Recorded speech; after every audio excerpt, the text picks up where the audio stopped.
നമുക്ക് സേതുവിന്റെ പല്ലവിയുടെ നാളത്തെ നല്ലൊരു വിശേഷം കേട്ടാലോ. അങ്ങനെ നാളത്തെ വിശേഷത്തിലാണ് നമ്മൾ എല്ലാവരും കാണാൻ കാത്തിരുന്ന ആ ശുഭമുഹൂർത്തം.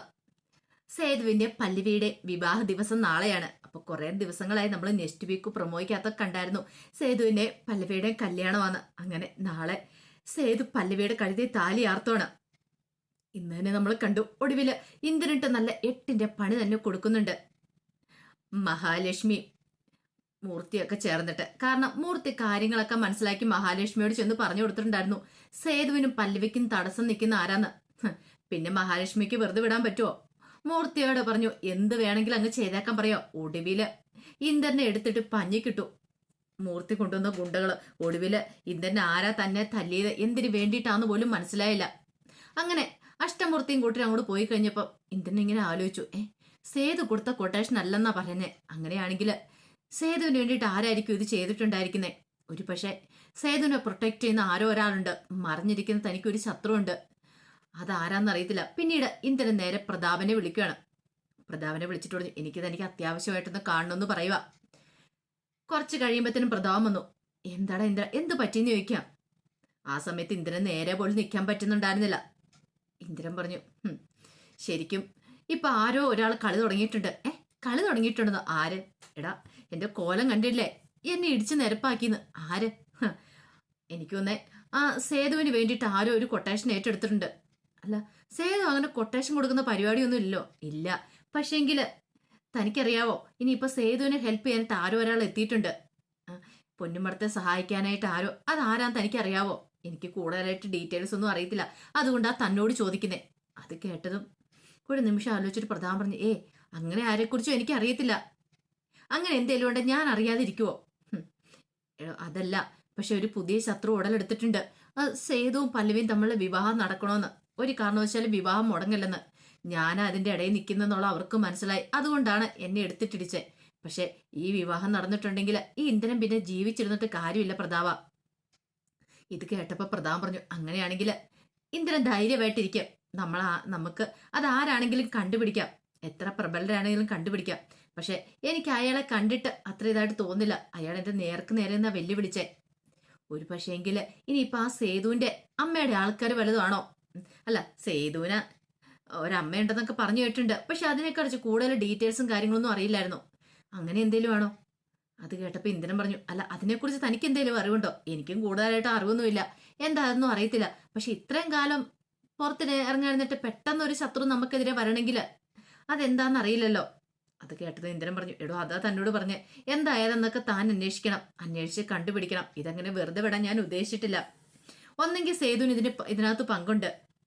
പക്ഷേങ്കില് ഇല്ലെങ്കില് എവിടുന്ന് ഒരു പുതിയ ശത്രു നമുക്കെതിരെ നീക്കങ്ങൾ തുടങ്ങിയിട്ടുണ്ട്. അതുകൊണ്ട് ഇനി എപ്പോഴും എന്താ ഏതാന്നും പറയാൻ പറ്റില്ല. ഇത് കേട്ട പ്രതാപന് ഒരു ഞെട്ടലുണ്ടായി. ദൈവമേ, താനെ സേതുവിനെതിരെ കുറെ കളികളൊക്കെ കളിച്ചിട്ടുണ്ട്. അങ്ങനെയാണ് തനിക്കിട്ടും അടി കിട്ടുമോ എന്നൊരു ചിന്ത മനസ്സിലേക്ക് വരുന്നുണ്ട്. പിന്നീട് പ്രതാപന് ഇന്ദ്രനോട് പറഞ്ഞു അതെ, താൻ അതൊന്നും ഓർത്ത് വിഷമിക്കണ്ട, ഞാനൊന്ന് നോക്കട്ടെ, നമുക്ക് വേണ്ടത് ചെയ്യാം എന്ന് പറഞ്ഞിട്ടാണ് പ്രതാപൻ അങ്ങോട്ടേക്ക് പോകുന്നത്. അങ്ങനെ ഇന്ദ്രൻ ഒടുവില് വയ്യാത്തൊരവസ്ഥയിലാണ് വീട്ടിലേക്ക് വന്ന് കയറുന്നേ. പക്ഷേ ഇതൊന്നും ഈ പറയുന്ന ഋതുവിന്റെ മുന്നിൽ പ്രകടിപ്പിക്കാൻ പറ്റില്ലല്ലോ. തനിക്ക് വയ്യാന്നുള്ള നല്ല ചത കിട്ടിയെന്നുള്ള കാര്യം. അങ്ങനെ വയ്യാതെ മുറി പോയി കിടക്കുമ്പോഴത്തേനും ഋതു വന്നിട്ട് അല്ല എന്ത് പറ്റി ജിത്തിന് എന്താ ഒരു വയ്യായിക? ഒന്നുമില്ല. എന്തേലും ക്ഷീണമുണ്ടോ, പനിയോ മറ്റോ ഉണ്ടോ? ഒന്നുമില്ല ഋതു, ഞാൻ ചുമ്മാ ഓരോന്നൊക്കെ ആലോചിച്ചിട്ട് ഇങ്ങനെ കിടന്നതാ. എനിക്കറിയാം ജിത്തിന്റെ മനസ്സെന്താന്ന്. നമ്മൾ കൊടുത്ത സ്വർണം ആ പല്ലവി വാങ്ങിക്കാത്തോണ്ടല്ലേ. സാരമില്ല ജിത്തെ, നമ്മുടെ മനസ്സ് അവർക്ക് മനസ്സിലാകാത്തോണ്ടാ. ഇനിയിപ്പൊ എന്താണെങ്കിലും ഈ കല്യാണം നടക്കണമെങ്കിൽ നമ്മൾ തീരുമാനിക്കണം. ഉറപ്പായിട്ടും 50 പവനില്ലാതെ ഈ കല്യാണം ഞാൻ നടത്താൻ സമ്മതിക്കില്ല. അത് കേട്ടതും ഇന്ദ്രൻ പറഞ്ഞു അങ്ങനെയാണെങ്കിൽ ഋതു എന്തുവെള്ളം ചെയ്തോ, ഞാൻ ഒരു എതിരഭിപ്രായം പറയുന്നില്ല. കാരണം ഇന്ദ്രന്റെ അഭിപ്രായം അത് തന്നെയായിരുന്നല്ലോ. ഒരു കാരണവശാലും അവർ തമ്മിലുള്ള വിവാഹം നടക്കല്ല, അല്ലേ മുടങ്ങണോന്ന്. ആ സമയം സേതു ചില തീരുമാനങ്ങളൊക്കെ എടുത്തു. സേതുവിന്റെ മനസ്സ് വിങ്ങുക. പൂർണ്ണിമ പോയി പല്ലവിയുടെ അടുത്ത് പോയിട്ട് പറയണം ഒരു പക്ഷേ അല്ലെങ്കിൽ ഈ വിവാഹം നടക്കില്ല. ഇതൊക്കെ ഓർത്ത് കഴിഞ്ഞപ്പോ സേതുവിന് എന്ത് ചെയ്യണമെന്ന് അറിയത്തില്ല. കാരണം പൂർണ്ണമ്മ ചെന്ന് പറയണ്ടേ 50 പവന്റെ സ്വർണ്ണം ഒന്നും വേണ്ട, ഒന്നുമില്ലാതെ മതി നിന്റെ സേതുവിന്റെ കല്യാണം നടന്നാൽ മതി. ഈ പറയുന്ന രാജലക്ഷ്മി പറഞ്ഞ പോലെ 50 പവന് കൂടെ വേണം, അല്ലെങ്കിൽ 101 പവന്റെ സ്വർണ്ണം ഇട്ടോണ്ടാ കതിർമണ്ഡപത്തിലേക്ക് വരാൻ പാടുള്ളൂ. അങ്ങനെയൊക്കെയാണ് രാജലക്ഷ്മി പറഞ്ഞത്. അതാണ് 3 മാസം ശോഭയെ സമ്മതിച്ചത്. പക്ഷെ പൂർണ്ണാമ ചെന്ന് പറയുവാണെങ്കിൽ മാത്രമേ ഈ വിവാഹം നടക്കുള്ളൂ, അല്ലെങ്കിൽ ഈ വിവാഹം നടക്കില്ലെന്നൊക്കെയാണ് പല്ലവി പറഞ്ഞിരിക്കുന്നത്. അപ്പൊ പൂർണ്ണാമ ചെന്ന് കാല് പിടിക്കാനായിട്ട് അത് സേതുവിനെ സംബന്ധിച്ചിടത്തോളം വല്ലാത്തൊരു ബുദ്ധിമുട്ടായിരുന്നു. പല്ലവി പക്ഷെ അത് എന്തുകൊണ്ട് പറഞ്ഞെന്ന് വെച്ചാൽ രാജലക്ഷ്മി അല്ലല്ലോ ഇന്ദ്രപ്രസ്ഥത്തെ, രാജലക്ഷ്മി അല്ലല്ലോ പൊന്നുമടത്തിലെ കാര്യങ്ങളൊക്കെ തീരുമാനിക്കുന്നതെല്ലാം സേതുവും അതുപോലെ തന്നെ പൂർണിമയൊക്കെ അല്ലേ. അപ്പൊ അവര് വേണ്ട കാര്യങ്ങളൊക്കെ തീരുമാനിക്കാനായിട്ട് അതിന്റെ ഇടയ്ക്ക് രാജലക്ഷ്മിയെ കയറിയതുകൊണ്ടാണ് പല്ലവിക്ക് ഈ ദേഷ്യമൊക്കെ. അപ്പൊ പൂർണിമ എന്ന് പറഞ്ഞാൽ പിന്നെ തനിക്ക് കുഴപ്പമൊന്നുമില്ല, താൻ ഈ കല്യാണത്തിന് സമ്മതിക്കാന്ന് പറഞ്ഞിട്ടുണ്ടായിരുന്നു. പക്ഷെ സേതുവിനെ സംബന്ധിച്ചിടത്തോളം അത് വല്ലാത്തൊരു ടാസ്ക് തന്നെയായിരുന്നു. പിന്നീട് സേതു ഒരു കാര്യം തീരുമാനിച്ചു, ഇനിയിപ്പോ പൂർണ്ണാമയെ കൊണ്ട് അങ്ങനെ പറയിപ്പിക്കില്ല. കാരണം പൂർണ്ണാമ അങ്ങനെ പോയി പറഞ്ഞിട്ട് ഈ കല്യാണം നടക്കണ്ട. പാവ പൂർണ്ണാമ ഒരു പെറ്റമ്മയുടെ സ്നേഹം തന്നെ വളർത്തിക്കൊണ്ടുവരുന്ന. അപ്പൊ പിന്നെ അമ്മയ്ക്ക് ഇതിനകത്ത് യാതൊരു പങ്കില്ല താനും. പിന്നെ പല്ലവിയോട് അങ്ങനെ ചെയ്യുന്ന പറയാന്ന് പറഞ്ഞാൽ വേണ്ട, അതിന്റെ ആവശ്യമില്ല. അതുകൊണ്ട് സേതു എന്ത് ചെയ്തു, ഒരു കാര്യം തീരുമാനിച്ചു. കല്യാണത്തിന് വേണ്ടി മുമ്പ് സേതുവിന്റെയും പല്ലവിയുടെയും കല്യാണം നടത്താൻ വേണ്ടി താലിമാലയൊക്കെ പണിയിച്ചു വെച്ചിട്ടുണ്ടായിരുന്നു. ആ താലിമാലയൊക്കെ എടുത്തുകൊണ്ട് സേതു നേരെ പല്ലവിയുടെ അടുത്തേക്ക് ചെല്ലുവാണ്. പല്ലവിയെ കാണാൻ വേണ്ടി ചെല്ലുക. കാണാൻ ചെന്ന് കഴിഞ്ഞപ്പോഴത്തേനും പല്ലവി ഇറങ്ങി വന്ന് എന്താ സേതു ഏട്ടാന്നൊക്കെ ചോദിക്കുകയാണ്. അപ്പോഴേക്കും സേതു പറഞ്ഞു, എനിക്ക് എങ്ങനെ പറയണം എന്ത് പറയണമെന്നും അറിയത്തില്ല, പക്ഷെ ഒരു കാര്യം ഞാൻ പറയാം. ഇനിയിപ്പം ഈ കല്യാണത്തിന് വേണ്ടിയിട്ട് പൂർണ്ണാമ ഇങ്ങോട്ടേക്ക് വരത്തില്ല. ഇത് കേട്ടതും പല്ലവി ഒന്ന് നോക്കി. അപ്പോഴേക്കും സേതു പറഞ്ഞു, ഞാൻ പറഞ്ഞെന്താന്ന് നിനക്ക് മനസ്സിലായി കാണുമല്ലോ. കാരണം പൂർണ്ണാമ വന്ന് ഈ കല്യാണത്തിന് വേണ്ടി ഇനി സംസാരിക്കത്തില്ല. ഒരു കരാറ് വെച്ചിട്ടുണ്ടായിരുന്നില്ല പല്ലവി, പൂർണ്ണാമ ഒന്ന് പറഞ്ഞാൽ മാത്രമേ ഈ കല്യാണം ഇനി മുന്നോട്ട് പോകത്തുള്ളൂ, കല്യാണം നടക്കുള്ളൂ. അതുകൊണ്ട് പൂർണ്ണാമേനെ ഇങ്ങോട്ടേക്ക് പറഞ്ഞുകൂടെ എനിക്ക് അല്പം ബുദ്ധിമുട്ടുണ്ട്. ഇനിയിപ്പം പല്ലവിക്ക് തീരുമാനിക്കുക എന്ത് ചെയ്യണമെന്ന്. പിന്നെ ഈ താലിമാല പല്ലവിയുടെ കഴുത്തി കെട്ടാനായിട്ട് ഞാനൊന്ന് വാങ്ങി വെച്ചാലേ ഇനിയിപ്പോൾ ഇതിന്റെ ആവശ്യമുണ്ടെന്ന് തോന്നില്ല. പല്ലവി വിവാഹത്തിന് സമ്മതിക്കില്ലോ. 50 പവന്റെ സ്വർണം കൊടുത്തന്ന് പല്ലവി കല്യാണത്തിന് സമ്മതിക്കത്തില്ല. പിന്നെ ഞാൻ അന്നും ഇന്നും പറഞ്ഞ ഒരേ ഒരു കാര്യം മാത്രമേ ഉള്ളൂ, ഞാൻ സ്വത്തും പണമൊന്നും മോഹിച്ചിട്ടല്ല പല്ലവിയെ സ്നേഹിച്ച്. അത് അന്നും ഞാൻ പറയുന്നുണ്ട് ഇന്നും പറയുന്നുണ്ട്, അതിൻ്റെ ഒരു മാറ്റവും ഇല്ല. പക്ഷേങ്കില് പല്ലവിയുടെ കരാറ് അതെനിക്ക് അംഗീകരിച്ചാൽ ഇത്തിരി ബുദ്ധിമുട്ടുണ്ട്. അതുകൊണ്ട് ഈ താലിമാല വെച്ചോ എന്നും പറഞ്ഞുകൊണ്ട് പല്ലവിയുടെ കൈ പിടിച്ച താലിമാല അങ്ങോട്ടേക്ക് വെച്ചു കൊടുത്തു. അതിനുശേഷം സേതു അങ്ങോട്ടേക്ക് തിരിഞ്ഞു നടന്നു. ഒരു നിമിഷം പല്ലവിക്ക് വല്ലാത്തൊരു ബുദ്ധിമുട്ടായിപ്പോയി. പല്ലവി ഒട്ടും അത് പ്രതീക്ഷിച്ചിരുന്നില്ല, കാര്യമായിരുന്നില്ല. കാരണം പൂർണ്ണാമ ഒന്ന് പറയണമെന്ന് പറഞ്ഞതിന് പിന്നിലും പല്ലവിക്ക് പല്ലവിയുടേതായ ന്യായങ്ങളും കാര്യങ്ങളും ഉണ്ടായിരുന്നു. പക്ഷെ സേതു ഇങ്ങനെ ചെയ്യുമെന്ന് പല്ലവിയും പ്രതീക്ഷിച്ച കാര്യമല്ല. സേതു അങ്ങോട്ട് പോയി കഴിഞ്ഞപ്പോൾ പല്ലവിക്ക് ഭയങ്കര സങ്കടമായിപ്പോയി. മൂർത്തി വന്നൊരു കാര്യം പറഞ്ഞിട്ടുണ്ടായിരുന്നു, ഇനിയിപ്പം സ്വർണത്തിന്റെയും പണത്തിന്റെ കാര്യമൊക്കെ നിൽക്കട്ടെ, ജീവിതമാണ് അതൊന്നേ ഉള്ളൂ, സൂക്ഷിച്ച് വേണം കൈകാര്യം ചെയ്യാനായിട്ട്. ആ പറഞ്ഞതിന്റെ അർത്ഥം ഈ സ്വർണ്ണമില്ലാത്തതിന്റെ പേരിൽ ഇനിയിപ്പോ ഈ വിവാഹം മുടങ്ങരുതെന്ന, പല്ലവി വാശി പിടിച്ചിരിക്കരുതെന്ന.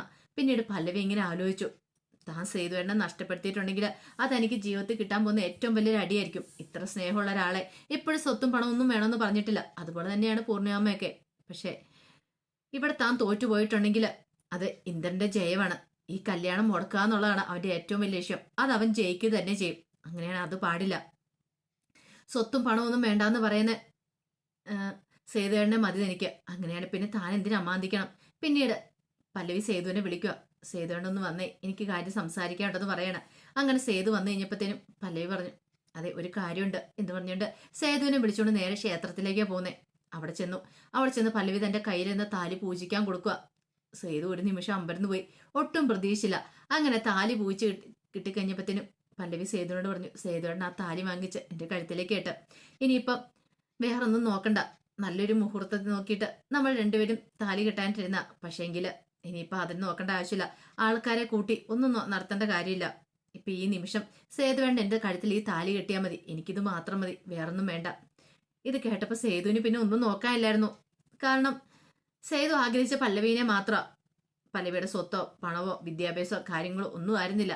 അങ്ങനെ ഒടുവില് സേതു ആ താലിയെടുത്ത് പല്ലവിയുടെ കഴുത്തി ചാർത്തോ. അങ്ങനെ ആ ശുഭമുഹൂർത്തത്തില് അവർ രണ്ടുപേരും കൂടെ വിവാഹം കഴിക്കുകയാണ്.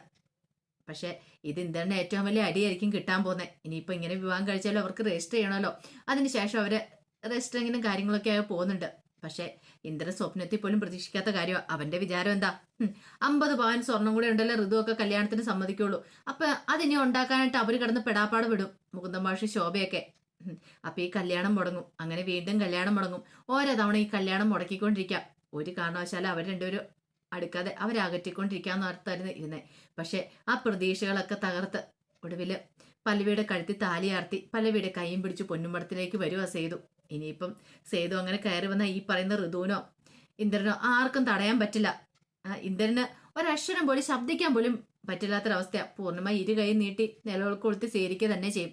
അപ്പൊ അതിന്റെ വിശേഷങ്ങൾക്കായി നമുക്ക് എല്ലാവർക്കും കാത്തിരിക്കാം കേട്ടോ. ഒരിക്കൽ കൂടി എല്ലാവർക്കും ശുഭരാത്രി നേർന്നുകൊണ്ട് നിർത്തുന്നു.